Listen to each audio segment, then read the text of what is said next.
شروع اللہ کا نام لے کر جو بڑا مہربان نہایت رحم والا ہے۔ یاسین، حکمت بھرے قرآن کی قسم، تم یقیناً پیغمبروں میں سے ہو، بالکل سیدھے راستے پر۔ یہ قرآن اس ذات کی طرف سے اتارا جا رہا ہے جس کا اقتدار بھی کامل ہے، جس کی رحمت بھی کامل، تاکہ تم ان لوگوں کو خبردار کرو جن کے باپ داداؤں کو پہلے خبردار نہیں کیا گیا تھا، اس لیے وہ غفلت میں پڑے ہوئے ہیں۔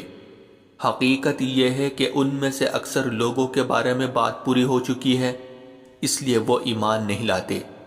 ہم نے ان کے گلوں میں توق ڈال رکھے ہیں جو ٹھوڑیوں تک پہنچے ہوئے ہیں، اور اس وجہ سے ان کے سر اوپر کو اٹھے رہ گئے ہیں، اور ہم نے ایک آڑ ان کے آگے کھڑی کر دی ہے اور ایک آڑ ان کے پیچھے کھڑی کر دی ہے، اور اس طرح انہیں ہر طرف سے ڈھانک لیا ہے، جس کے نتیجے میں انہیں کچھ سجائی نہیں دیتا۔ اور ان کے لیے دونوں باتیں برابر ہیں، چاہے تم انہیں خبردار کرو یا خبردار نہ کرو، وہ ایمان نہیں لائے گے۔ تم تو صرف ایسے شخص کو خبردار کر سکتے ہو جو نصیحت پر چلے اور خدا رحمان کو دیکھے بغیر اس سے ڈرے۔ چنانچہ ایسے شخص کو تم مغفرت اور باعزت اجر کی خوشخبری سنا دو۔ یقیناً ہم ہی مردوں کو زندہ کریں گے، اور جو کچھ عمل انہوں نے آگے بھیجے ہیں ہم ان کو بھی لکھتے جاتے ہیں، اور ان کے کاموں کے جو اثرات ہیں ان کو بھی، اور ہم نے ایک واضح کتاب میں ہر چیز کا پورا احاطہ کر رکھا ہے۔ اور اے پیغمبر، تم ان کے سامنے ایک بستی والوں کی مثال پیش کرو جب ان کے پاس رسول آئے تھے۔ جب ہم نے ان کے پاس شروع میں 2 رسول بھیجے تو انہوں نے دونوں کو جھٹلا دیا، پھر ہم نے ایک تیسرے کے ذریعے ان کی تائید کی، اور ان سب نے کہا کہ یقیناً جانو ہمیں تمہارے پاس رسول بنا کر بھیجا گیا ہے۔ انہوں نے کہا تمہاری حقیقت اس کے سوا کچھ بھی نہیں ہے کہ تم ہم جیسے ہی آدمی ہو، اور خدا رحمان نے کوئی چیز نازل نہیں کی ہے، اور تم سراسر جھوٹ بول رہے ہو۔ ان رسولوں نے کہا ہمارا پروردگار خوب جانتا ہے کہ ہمیں واقعی تمہارے پاس رسول بنا کر بھیجا گیا ہے، اور ہماری ذمہ داری اس سے زیادہ نہیں ہے کہ صاف صاف پیغام پہنچا دے۔ بستی والوں نے کہا ہم نے تو تمہارے اندر نحوست محسوس کی ہے، یقین جانو اگر تم باز نہ آئے تو ہم تم پر پتھر برسائیں گے، اور ہمارے ہاتھوں تمہیں بڑی دردناک سزا ملے گی۔ رسولوں نے کہا تمہاری نحوست خود تمہارے ساتھ لگی ہوئی ہے، کیا یہ باتیں اس لیے کر رہے ہو کہ تمہیں نصیحت کی بات پہنچائی گئی ہے؟ اصل بات یہ ہے کہ تم خود حد سے گزرے ہوئے لوگ ہو۔ اور شہر کے پرلے علاقے سے ایک شخص دوڑتا ہوا آیا، اس نے کہا اے میری قوم کے لوگوں، ان رسولوں کا کہنا مان لو، ان لوگوں کا کہنا مان لو جو تم سے کوئی اجرت نہیں مانگ رہے، اور وہ صحیح راستے پر ہے۔ اور بھلا میں اس ذات کی عبادت کیوں نہ کروں جس نے مجھے پیدا کیا ہے، اور اسی کی طرف تم سب کو بھلا کیا اسے چھوڑ کر میں ایسوں کو معبود مانوں کہ اگر خدا رحمان مجھے کوئی نقصان پہنچانے کا ارادہ کر لے تو ان کے سفارش میرے کسی کام نہ آئے، اور نہ وہ مجھے چھڑا سکے۔ اگر میں ایسا کروں گا تو یقیناً میں کھلی گمراہی میں مبتلا ہو جاؤں گا۔ میں تو تمہارے پروردگار پر ایمان لا چکا، اب تم بھی میری بات سن لو۔ آخر کار بستی والوں نے اس کو قتل کر دیا، اور اللہ کی طرف سے اس سے کہا گیا کہ جنت میں داخل ہو جاؤ۔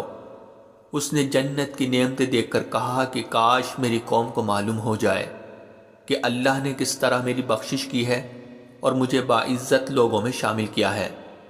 اور اس شخص کے بعد ہم نے اس کی قوم پر آسمان سے کوئی لشکر نہیں اتارا، اور نہ ہمیں اتارنے کی ضرورت تھی، وہ تو بس ایک ہی چنگھاڑ تھی جس سے وہ ایک دم بجھ کر رہ گئے۔ افسوس ہے ایسے بندوں کے حال پر، ان کے پاس کوئی رسول ایسا نہیں آیا جس کا وہ مذاق نہ اڑاتے رہے ہو۔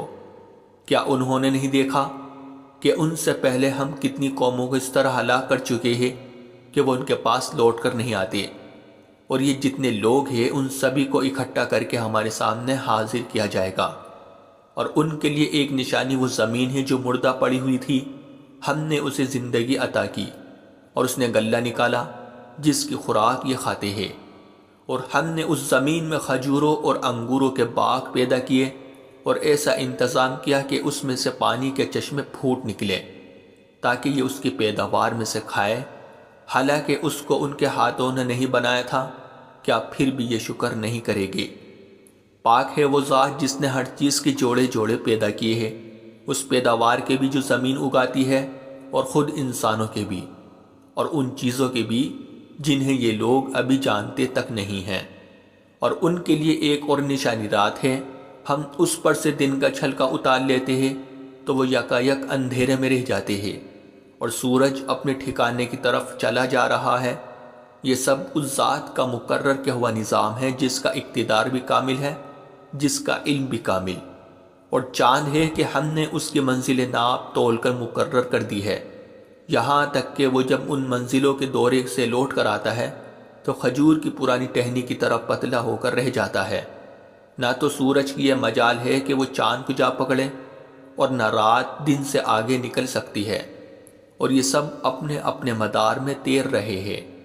اور ان کے لیے ایک اور نشانی یہ ہے کہ ہم نے ان کی اولاد کو بھری ہوئی کشتی میں سوار کیا، اور ہم نے ان کے لیے اسی جیسی اور چیزیں بھی پیدا کی جن پر یہ سواری کرتے ہیں، اور اگر ہم چاہیں تو انہیں غرق کر ڈالیں، جس کے بعد نہ تو کوئی ان کی فریاد کو پہنچے اور نہ ان کی جان بچائی جا سکے۔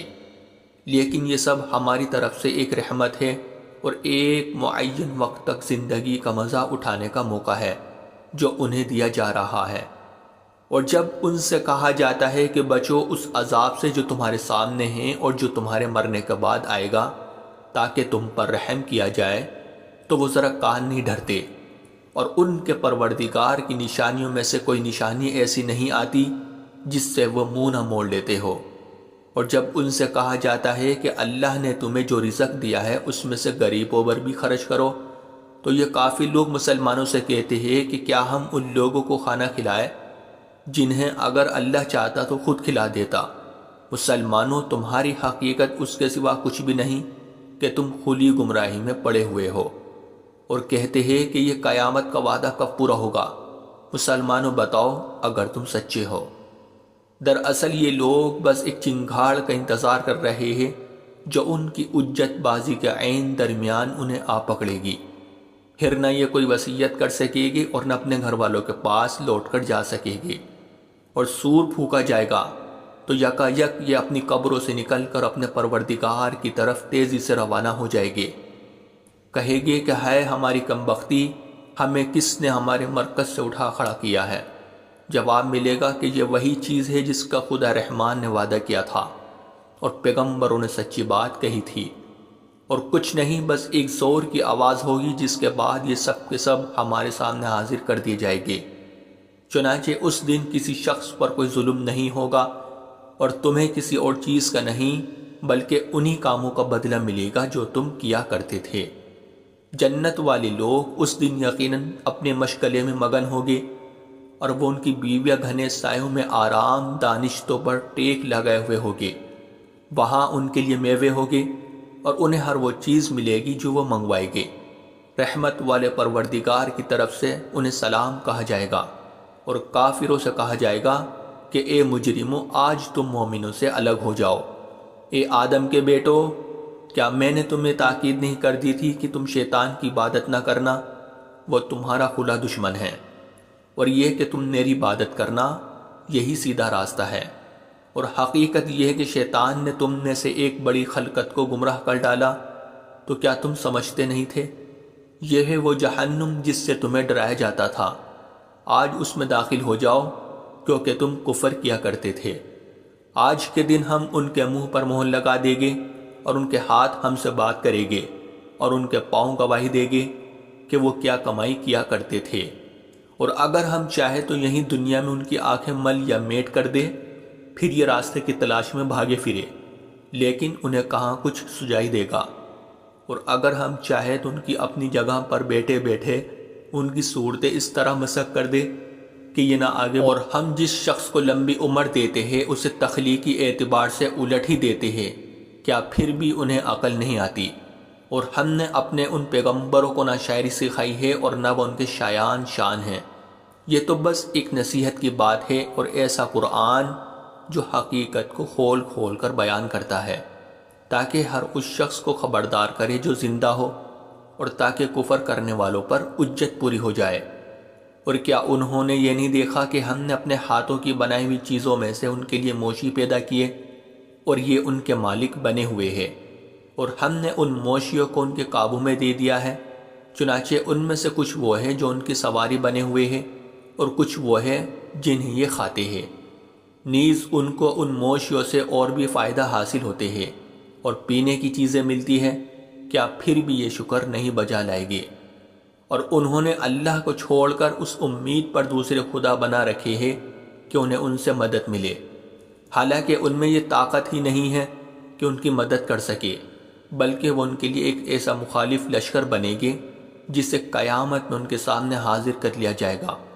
غرض اے پیغمبر ان کی باتیں تمہیں رنجیدہ نہ کرے، یقین جانو ہمیں سب معلوم ہے کہ کیا کچھ چھپاتے اور کیا کچھ ظاہر کرتے ہیں، اور کیا انسان نے یہ نہیں دیکھا کہ ہم نے اسے نطفے سے پیدا کیا تھا، پھر اچانک وہ خلم کھلا جھگڑا کرنے والا بن گیا۔ ہمارے بارے میں تو وہ باتیں بناتا ہے اور خود اپنی پیدائش کو بھلا بیٹھا ہے، کہتا ہے کہ ان ہڈیوں کو کون زندگی دے گا جبکہ وہ گل چکی ہوگی؟